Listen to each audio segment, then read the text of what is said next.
Hello, and welcome to part 3 of the most obscure conspiracy theories Iceberg explained. Tonight, we will be taking a look at layers 5 and 6, and just like the last video, I will be giving a believability score of 1 to 5 on each conspiracy. Sandy Hook entrance CCTV footage Mandela effect. So we start with one that is absolutely loaded with conspiracies, and that is Sandy Hook. Now, contrary to most of the conspiracies that revolve around it, this is a more simple one to look at. It basically states that some people claim to remember that after the Sandy Hook massacre, video from the school security camera was released to the media and then spread all over the internet. The issue with this is, those videos never were released. Or actually, to be more specific, those videos never even existed. From what I can find, the only camera at the school that fateful day was the one at the entrance door.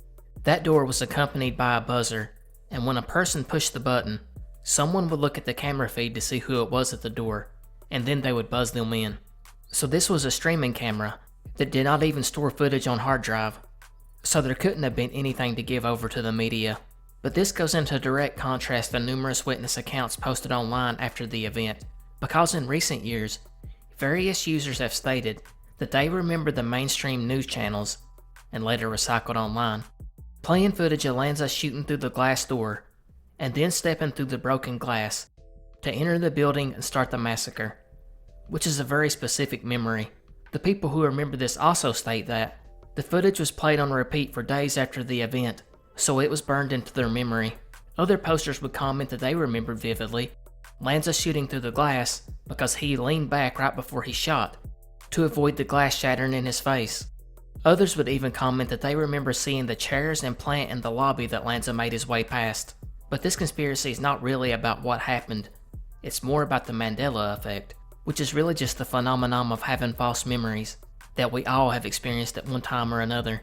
And since we know that is real, and I don't think these commenters really have any reason to make it up, I have to give it a 5 out of 5. Now, if you wanted to debate on where this memory comes from, then that's up in the air. My guess is the people that remember it are actually thinking of another shooting, or they possibly seen a reenactment of the events, and somehow falsely remembered it as being the real thing. And I guess there is a small possibility that the footage was real, and scrubbed from the internet. However, I have a hard time believing that if it made it online, that someone didn't save it. 1751 French military car. So I think it's safe to say that most people probably assume the first automobile ever made came around the early 1900s. Largely because of the Ford Model T, which was the first automobile that was ever mass-produced using an assembly line. But of course, it wasn't the first overall vehicle. The first vehicle/car, in the sense that we know them, that was ever put in production started in 1886, when Carl Benz would create a gasoline-powered automobile, and then went on to produce several identical copies of it. Because of this, when I first glanced at this conspiracy, I thought there's no way it could be true. But when I started digging into it, I was sort of shocked to discover that the development of the automobile first started way back in 1672, allegedly. The story revolves around a Flemish man named Ferdinand Verbiest, who was a Jesuit missionary who visited China during the Qing dynasty. He was a very smart man, an accomplished mathematician and astronomer. He corrected the Chinese calendar and later rebuilt and re-equipped the Beijing Ancient Observatory. And in 1672, he is said to have started experimenting with steam, and designed a steam-propelled trolley sometime between 1679 and 1681. I say allegedly though, because the only source we have for this is Verbiest's own manuscript, in which he documents it. This manuscript would be brought back to Europe and reprinted in 1687. There are no other known sources that discuss the model, as well as no drawings of it exist, but if it is true, it would be the first ever steam-powered vehicle created, even though it was tiny and couldn't carry passengers. But this date range of 1679 to 1681 is important, and we'll come back to it. For now, let's jump ahead to 1770, when the next breakthrough happened. That was when the first steam-powered automobile capable of human transportation would be created, and it came by a man named Nicolas Joseph Cugnot, a French inventor. He would demonstrate his steam dray, which was a steam-driven artillery tractor that was designed to haul cannons. The military leaders of France would deem his design impractical and would not pursue further development on it, But it's here that we find another important date, that of 1770, because the conspiracy states that 19 years prior to this in 1751, someone in France, maybe even Nicholas himself, created similar vehicles to this, and that they were used in the French military conflicts, and then somehow were lost to history, in spite of the fact that they provided a huge advantage for the French military at the time. And that's where the other important date range of 1679 to 1681 comes in, if that account is true. And the French learned of the vehicle in 1687, when the manuscript made it back to Europe. How likely is it that the French could have gotten a hold of the technology and expanded upon it over the next 50 years to develop a real military support vehicle? A vehicle so important that it gave the powerful French army an even bigger advantage. Furthermore, if it's true, why was Nicholas not given credit in 1770 for creating basically the same vehicle, instead of his being deemed too impractical to be of use? So I did a bit of researching on this one, and just like a lot of these other conspiracies, there's just not any real discussion about it. It seems like the basis for this conspiracy is, again, that early steam-powered device created by Verbiest, if he really invented it. And then there's the fact that the conspiracy states that most of these French military vehicles were lost to history. It leaves us with a void to fill with our own belief, and so for me, I have to give this one a 2. Mainly because we know that Nicolas Cugnot was working as an engineer for the French military as early as 1765, and I just don't see how from 1751 to 1765, that technology they used to build the vehicles could have been lost. There had to be someone around that could have kept building them, or at the least passed the knowledge on to Cugnot. But the fact that the invention failed to reach the battlefield can only mean that there was no such creation in 1751. Yingkou, Fallen Dragon Incident. In July of 1934, a 9-year-old girl named Xiao Sukin was traveling in a carriage with her father when they came across a circle of people looking at something on the ground. Her and her father would go over to the curious onlookers to get a peek for themselves. They would observe something beyond belief, and it would be Xiao's description of the creature that would be printed in the Xinjiang Times a few days later. She would tell the reporter that this creature, which was said to be a dragon, had a body that was gray and white. It had 2 claws protruding from the body, although some accounts say 4, and that the creature laid on the ground with its eyes moving, but appeared to be dying. The article would then go on to state that the people that lived in the area would build a shed for the dragon, or this animal, whatever this creature was, because it was in the middle of summer and it was very hot. They would continue to sprinkle water on it in hopes of saving the creature. After a few days of this, a torrential downpour would hit the area, and the residents of course stayed indoors during all this. But after the rain, the villagers would go to check on the dragon, but weirdly, he had vanished. And the really weird part of the story comes next, because the Xinjiang Times would report this creature would return about a week later, and it actually came from the sky this time. It would destroy many small boats and damage some houses, resulting in the deaths of at least 9 people. And then about a week and a half later on August 6th, the villagers would report that they started to hear a weird sound. It was kinda similar to a cow's moo, but it was definitely not a cow. They were unable to find the source of the sound. Then again, 2 days later, a heavy rain occurred, with strong winds that brought a rotten smell. The villagers would finally trace the smell down to the carcass of the huge animal they had seen a week ago. The body was mostly decayed, leaving only a small part of the body, along with the skeleton lying in the reeds. The remains were something never seen before. The early scholars of the time would simply write it off as a stranded whale, but if this was a whale, then it was one not discovered before, because this creature had horns like that of a deer. There were also a few scales left on the creature.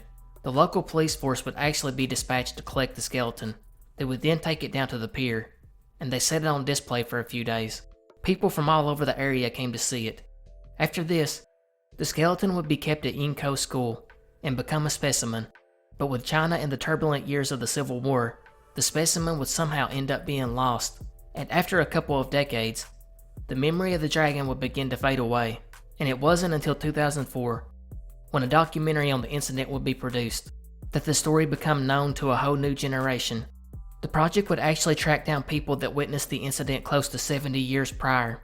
One man interviewed would even hand over a set of bones he claimed that he had taken after the incident, but when tested, it actually ended up being horse bones. The team that did the documentary would end up stating that it was their belief that it was nothing more than a stranded whale To the people that witnessed this, it was a slap in the face. They would get upset and point out the following. The creature had 2 horns, as well as 2 protruding claws, or 4, depending on the story, and most weird of all, it had a beard. The documentary team would decide to do a follow-up study, while bringing in a man named Professor Hans Sheldon. He would study over the data recorded by the Xinjiang Times. He stated that if the newspaper was accurate, there was no way that it could be a whale, especially considering all the eyewitness accounts to the contrary. So was this a real dragon? Well, as mentioned before, the period had gone through torrential downpours, and that caused the Liao River to rise and created some pretty bad flooding. Due to this, there was actually a lot of fish and shrimp that got stranded on the land and died. Could this animal have gotten trapped on the land as well? And if so, what was it? And why did it have horns and supposedly come from the sky? There's also a very real possibility that a few of the villagers were just having fun and put the horns on the creature themselves and then took the picture, setting off a chain reaction, and the old-time version of going viral happened, and the rest is history. Personally, I gotta give it a 2. Although I do think whatever they discovered could have been an unknown creature. I just don't think it was a dragon. ID Software covered up the Columbine mods. ID Software is an American video game developer based out of Texas. The company was founded in 1991, and it's most famous for its work on Wolfenstein, Doom, and the Quake franchises. And well, Columbine probably doesn't need an explanation. At the time, it was the most deadly school shooting ever, so it's no wonder that there's a lot of conspiracies about it. And this one ties in with the fallout after Columbine, and that fallout resulted in several media genres and companies that become the target of blame for this shooting, from the movie Natural Born Killers to the band 9 Inch Nails, and of course, video games, specifically Doom, which was the game by ID Software.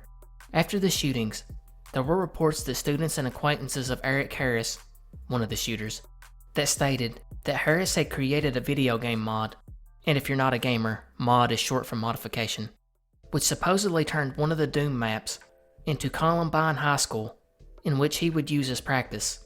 And here's where the conspiracy comes in. These reports all disappeared within a year of the shooting, and that mod has never been found. The theory goes that ID Software was so scared about this mod getting out that they paid the students who knew about the mod to keep their mouths shut, or possibly even leaning on the sheriff's department, or paying them, to destroy the hard drive collected from Eric Harris's computer. But before we dive into this theory, we should note one thing. The Doom mod itself was not a rumor, and not a conspiracy. This is fact. You can actually look it up yourself online. During a police interview with David Proctor, a student who played Doom with Klebold and Harris, would state that Eric told him he created a Doom level based on Columbine High School. Other students would confirm to have heard the same statements from Harris. Furthermore, ID Software had actually received a letter from Eric Harris in which he told them that he made his own mods in Doom.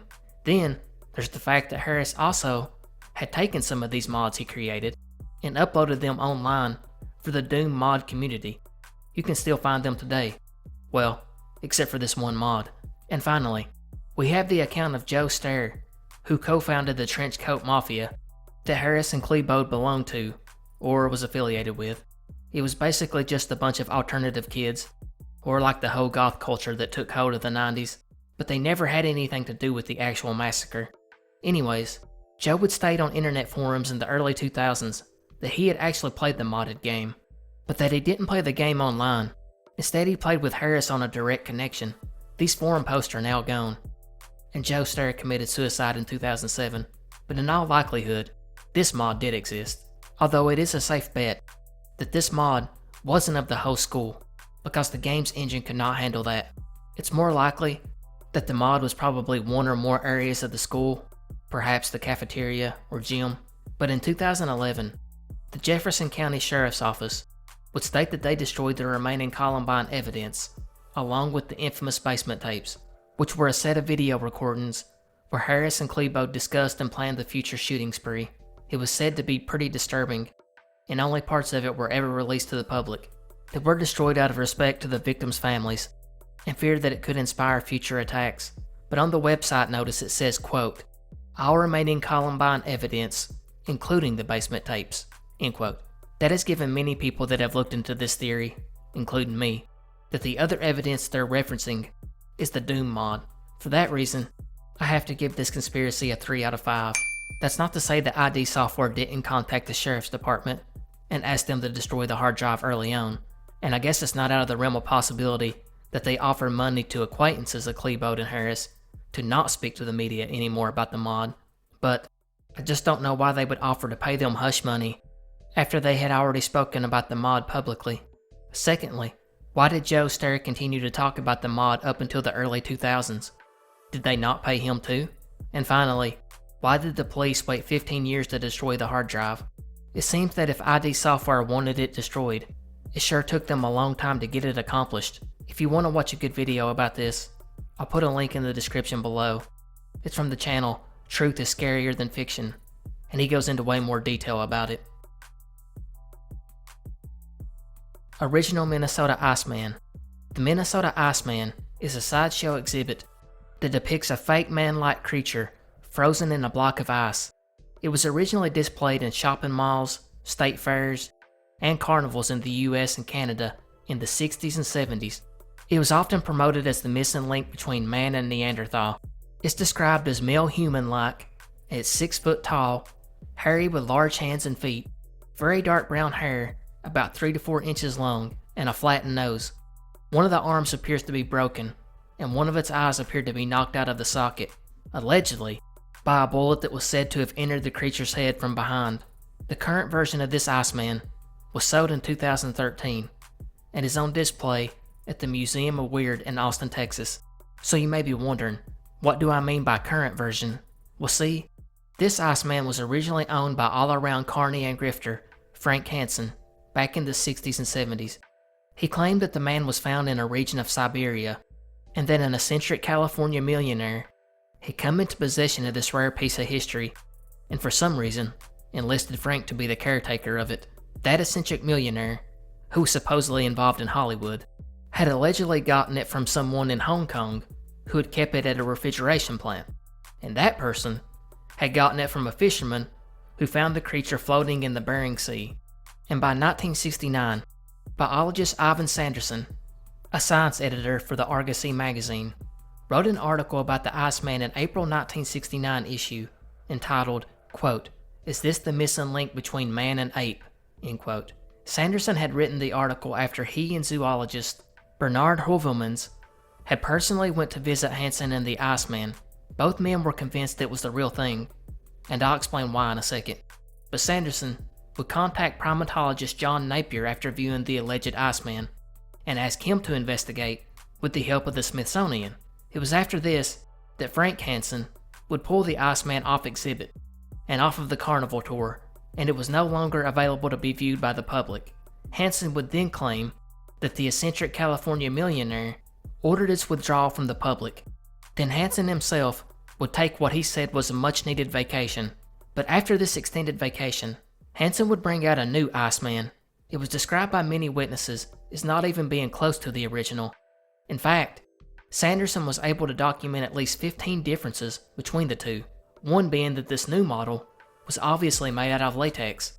This is where the conspiracy comes in, as Sanderson, the science editor, would claim that when he and Heuvelmans were viewing the original Iceman, they were able to smell decomposition of the corpse coming through the cracks in the ice.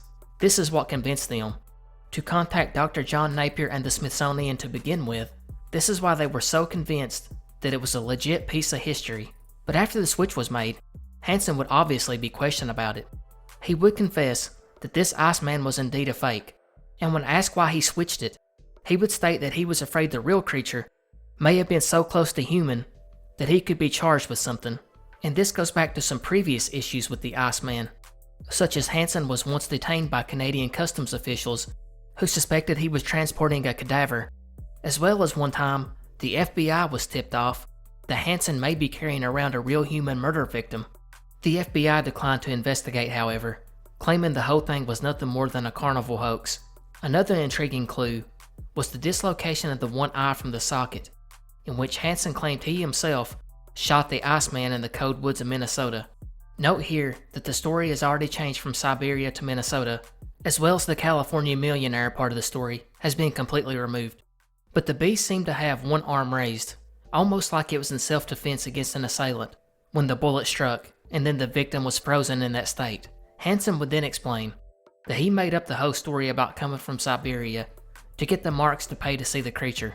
The case was quickly turning from, is this Bigfoot, to, is this murder? By this point, Napier, who was working for the Smithsonian, would do some of his own detective work, and he discovered that in 1967, a company on the West Coast was approached by Hansen to create the Iceman, and they did so successfully, and that this was done well before it was ever displayed to the public. And they would also note that they had never seen a, quote, original one, unquote, to make a replica with, and that they had only made this one model. Napier at this point was eager to end the whole thing, because he didn't want the Smithsonian to be tainted with whatever carny trick this was becoming, so he would end up stating there was only one model made by this company, and that Hansen himself, for some reason, unfroze it, then repositioned the body and face, and refroze it. He never explained the latex that had been added, and just graciously bowed out, obviously embarrassed by the whole thing. So what to give this one? Was Hansen just a showman who could have never predicted how this story was going to get so big so quick? And when calls came for a closer look, or perhaps even an FBI investigation, he panicked and just took the model off tour for a while until the heat died down, and then refroze the same model, just moved it around differently? Or is the conspiracy that there was an original one true? Was Hansen lugging around a murder victim frozen in ice? If so, who was the victim? And did Hansen really kill this person himself? And what happened to the body afterwards? I gotta give this one a 4, mainly based on the fact that at one point, both biologist Ivan Sanderson and zoologist Bernard Heuvelmans were both convinced that a real being was in that ice. Now, was it a murder victim, or was it a Bigfoot? That I can't answer. Ammonite Sightings. This next one, I have to be honest, I'm just not into. According to the author of the Iceberg, this conspiracy alleges that there have been sightings of ammonites, which are very early animal life that has long been extinct. If they still exist, it would be huge in terms of what it meant to evolution and the development of life in zoology. But this one doesn't really appeal to me, so let's just give it a 3 and move on. Led into the Cold War. This one, I have no idea what it's about. I've never even heard of this theory before, and I can't find anything on it. The author of the Iceberg didn't even elaborate on it. If someone knows what this is in reference to, I'd love to know in the comment section below. Shipping companies funded Netflix. Same with this one. Nothing about it online, and the author of the Iceberg didn't elaborate.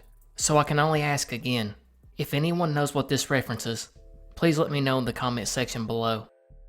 Pre-Columbian Siberian American trading. Finally, one we can discuss. Sometime between 16,500 BC and 13,500 BC, the first settlers of the Americas, the Paleo-Indians, would travel over the land bridge connecting North Asia to the Americas, known as Beringia. They would migrate alongside herds of large herbivores and followed them deep into Alaska. About 5,000 years after that, around 3000 BC, a second wave of immigration would occur. These people, known as the Nadine peoples, were not like the Paleo-Indians, and actually, they were quite different than the rest of the natives on the continent. They would immigrate down to around the Gulf of California and over to Rio Bravo. So when you think of the greater southwestern American Indians, their origin point started with the Nadine immigration. After this, the last migration come from around 4000 to 3000 BC by the Eskimo peoples who left Siberia for the northern regions of North America. So the conspiracy states that before Columbus arrived, trade had already started taking place between the Siberian peoples of Russia to the Indians now living on the Pacific coast of America. And although this one is not conclusive, there's already a significant amount of evidence that supports this. One example is a house from the 17th or 18th century that had been dug into the side of a beach ridge by early Eskimos. The excavation found a few bronze artifacts, a belt buckle, a fishing hook, a copper bead, and small fragment of sheet copper. This is significant because the native tribes that lived in that area at the time had not developed bronze working technology, so it pointed to the possibility of trade with Asia because bronze was being used in China, Korea, and Russia at the time. They also found obsidian artifacts which had a chemical signature that indicated that it was from the Anadyr River Valley in Russia, leading to the thought that trade was still going on long after the land bridge disappeared. We also have the Asian warbow, which found its way to North America by the 8th century via the Bering Strait. Natives in this area used the bow strictly for war, because bows were useless when it came to hunting sea mammals that people depended on for their food, as well as armor the Eskimos wore that looked very similar to armor worn by the people of China, Korea, Japan, and Mongolia in the 10th century. But perhaps the most interesting find came in February 2021, when Venetian glass trade beads would be discovered at a prehistoric Eskimo site in Alaska. The area was on an ancient trade route from the Bering Sea to the Arctic Ocean. Researchers believe the beads came across Europe, then Eurasia, and finally over the Bering Strait. These beads were estimated to have showed up between 1440 and 1480, predating Columbus. However, this has been challenged by other researchers who point out that such beads weren't even made in Venice until the mid-16th century. Even with all this evidence, some researchers claim that the aforementioned items could have came from Asian ships that were blown off course and out to sea, only to shipwreck in Alaska, where the natives then would just recover whatever items survived. However, if you have watched my videos before, you know where I stand on pre-Columbian trade and travel. I give this one a 5. Germany instigated the Spanish-American War. Another interesting one if you're a history dork like me. Most of you all know that the US and Spain had a war in the late 1800s, 1898 to be specific. Many of you know that it basically started after the sinking of the Maine. The war was short, lasting only 3 months, and saw a former great empire, Spain, taking on an up-and-coming nation, the US, and losing and seeing the death of the Spanish Empire in the Americas. The origin of this war really comes down to Cuba wanting independence from Spain, which in turn, the US supported because they wanted Spain out of the Caribbean. Spain had been putting down revolts for some time, with the US backing many of them. By the 1890s, American support for pushing Spain out became higher after reports of concentration camps set up in Cuba to control the population came out. Yellow journalism, or what we call fake news today, exaggerated many of the atrocities at these camps, just further making American citizens upset at Spain. And this part of the story you probably already know. The USS Armored Cruiser Maine would mysteriously explode in Havana Harbor on February 15, 1898. That explosion has always been a center of conspiracy.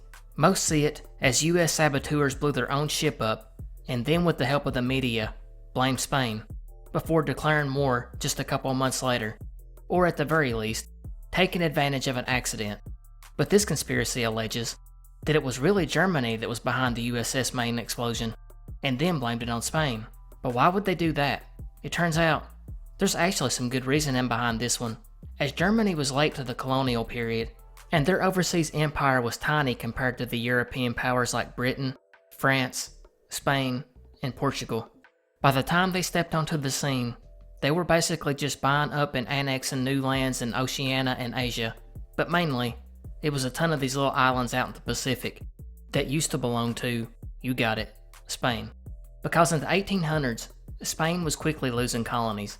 They were an empire that was just falling apart at the seams. Germany profited a lot from it too, and they, seeing the weak position Spain was in, tried to escalate tensions between them and the US even more, just so the rest of the empire would collapse, and they would be forced to sell the remaining land at a much cheaper price. This included the very lucrative Philippines. The theory further elaborates that if Germany wasn't responsible for the explosion, they were certainly guilty of stoking the flames and trying to provoke the US to declare war on Spain.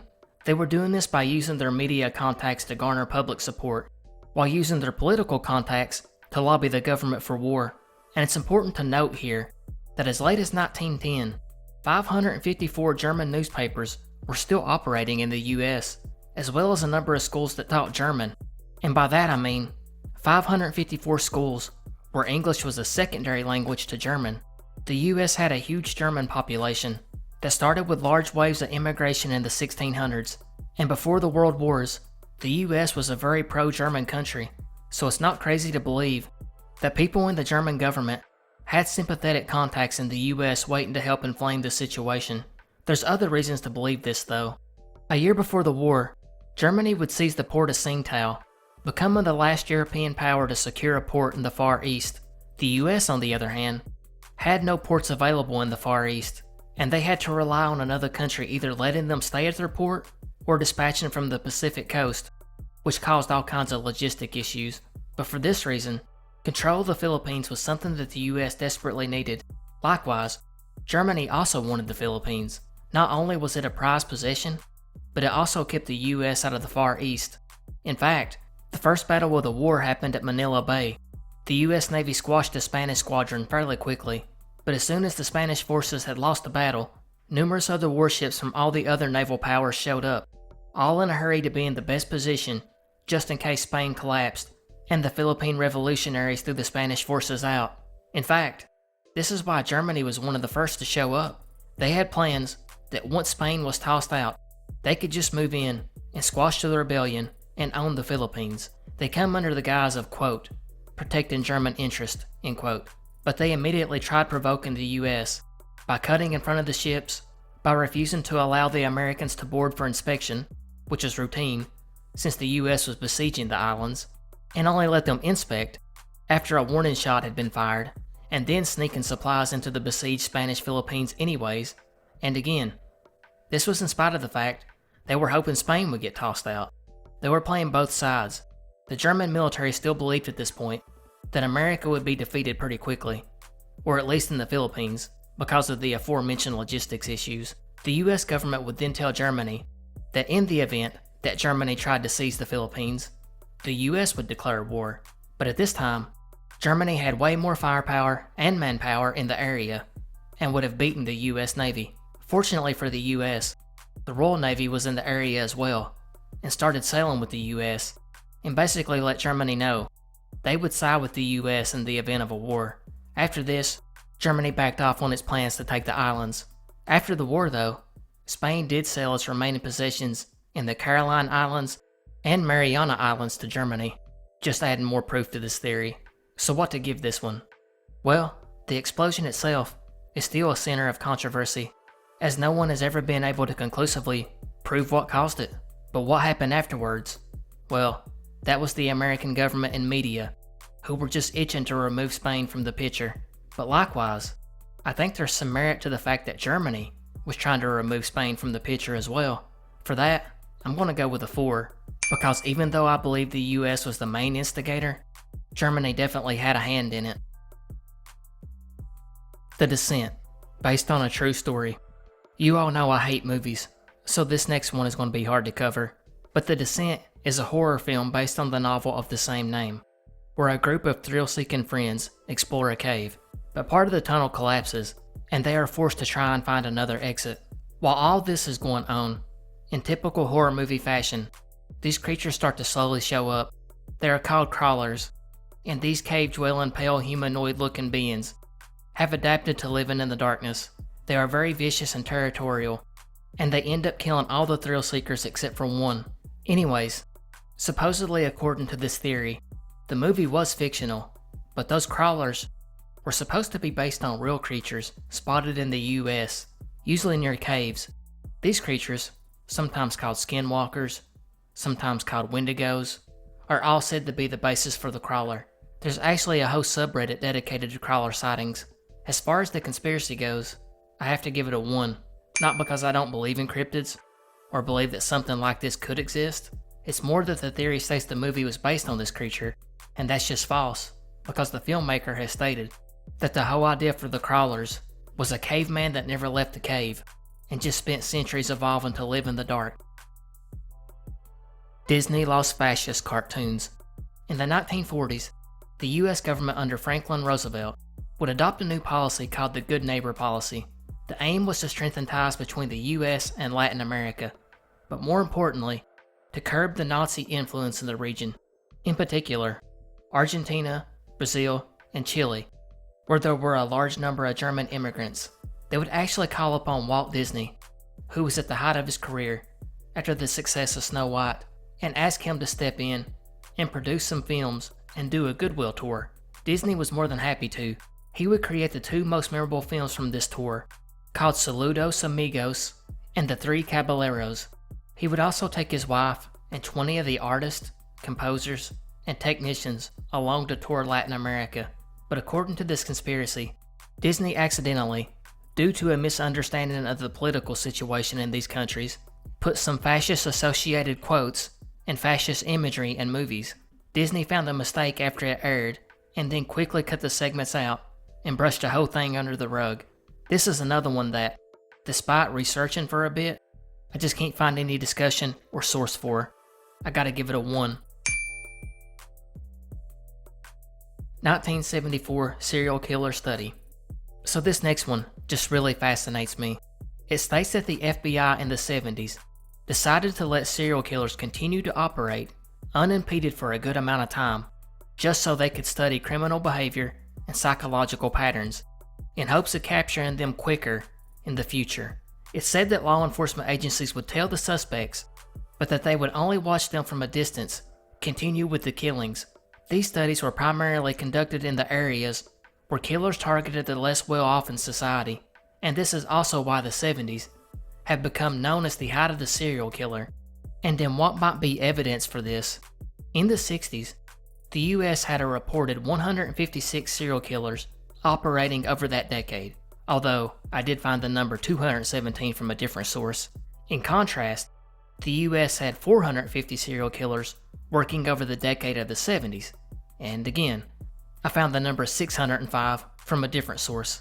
Regardless, the number of serial killers in the 70s is about 3 times the amount in the 60s. Is this because law enforcement stopped trying to capture them in the 70s? Well, we also know that in 1972, the FBI allowed a special agent named Howard Tetton to establish what would become known as the Behavioral Science Unit. It was a groundbreaking approach and what we now know as psychological criminal profiling. They would study high-volume kill areas around the country and meticulously log similarities. Everything from the victim's lifestyle to how the victim was found. They would then study these patterns. They would begin to find data such as pretty brunette co-eds that were repeatedly reported missing. And then they started to notice that some hospitals had an extraordinary number of unexplained deaths. Agents would begin to understand the how and where, but still not the who. It's also around this time that the FBI would coin the term serial killer, and they used it to mean, quote, murder without motive, end quote. In addition, 1974 has even more ties to serial killers. It's the year that Ted Bundy, Dennis Rader, Coral Watts, and Paul Knowles all killed their first victim. It was also the year that John Wayne Gacy killed his second victim. So does this conspiracy have merit? I really want to say it does, but the flip side to this is that maybe they weren't letting them kill while they were just studying them. Maybe they were just adapting on the fly. Before the 70s, and before Howard Tetton, there wasn't much in the way of tracking down a serial killer. So what might look like the government being callous towards the victims might actually just be they had no idea who was behind them. Like mentioned previously, after they started collecting all this data and cross-referencing it, they began to put together patterns. They understood how it was happening and where it was happening. They just hadn't come far enough in their research to find out who was behind it. I'll even point out that today, even though it's gotten easier to capture them, there's still serial killers out there roaming free. With that being said, I'm going to give it a 2. Biblical Leviathan Sightings. Leviathan is a sea serpent mentioned in the Hebrew Bible, specifically coming from Psalms, the Book of Job, the Book of Isaiah, and the Book of Amos. It's often portrayed as the embodiment of chaos, and is supposed to devour the damned after they die. If you don't know the story, you're probably most familiar with how the word is used today, which is typically to describe a massive sea creature. Depending on what you believe, it's some kind of monster, like a dragon or a sea serpent, or possibly even just a metaphor for a powerful enemy. But this conspiracy tackles the former, that it's a real creature, and that this creature is some type of cryptid that has been spotted by other people, most famously, the Kraken, which has been the most popular sea monster for many sailor superstitions and myths over the past few centuries, and it probably came about after early sailors spotted a giant squid, which gets to be about 40 to 50 feet in length, and probably, no doubt, scared anyone that came across them. After this, we have several less popular cryptids that are thought to be Leviathan, such as the many-finned sea serpent that basically looks like a giant sea centipede. Interestingly, we come back to Bernard Heuvelmans, who actually had a system in place to identify sea serpents, and he pretty much said there was no way that this animal could exist. It was first spotted in late 1883 and was said to be 35 to 147 feet long, depending on the source you read, with a 3-foot skull and around 15 tons. It was last spotted in 1991. The next is Cleary's fish, which is an alleged giant lobe-finned fish reported off the coast of southeastern Japan in 1992. The creature was said to be around 25 feet long, somewhat fish-like, with a single elongated dorsal fin and no neck. Its head was like a seahorse, with cow eyes and barracuda teeth, and had 2 pairs of distinct webbed limbs. The next one is called marine saurian, which sort of looks like a crocodile or alligator, but larger and lives in the open ocean. It's spotted mostly around New Zealand. Heuvelmans, for the record, did believe in this one. I can find no estimated measurements, only that a giant marine saurian definitely fit the description of a Leviathan. And finally, the multiple humped sea serpent, which is a serpent that has a long neck and multiple humps. This is another one that just doesn't have a lot of info, other than they were large enough to have fit the Leviathan description. This theory is incredibly difficult to make a call on. Job 41 says that the Leviathan's back has rows of shields tightly sealed together, so close that no air can pass between them, and that they are so tight that they cannot be pulled apart, and that when it sneezes, it's like lightning flashing out. Its eyes shine like light of dawn, and burning torches comes from its mouth. Sparks of fire shoot out, smoke pours from its nose, and flame shoots from its mouth, and the skin on its belly is like sharp pieces of broken pottery. The description gets even more vivid, but I think you get the picture. To me, this can't be any of the cryptids we discussed. Well, maybe the Kraken, but I'm leaning more towards it being a dragon, or more than likely, just a metaphor. I gotta give this one a 1 out of 5.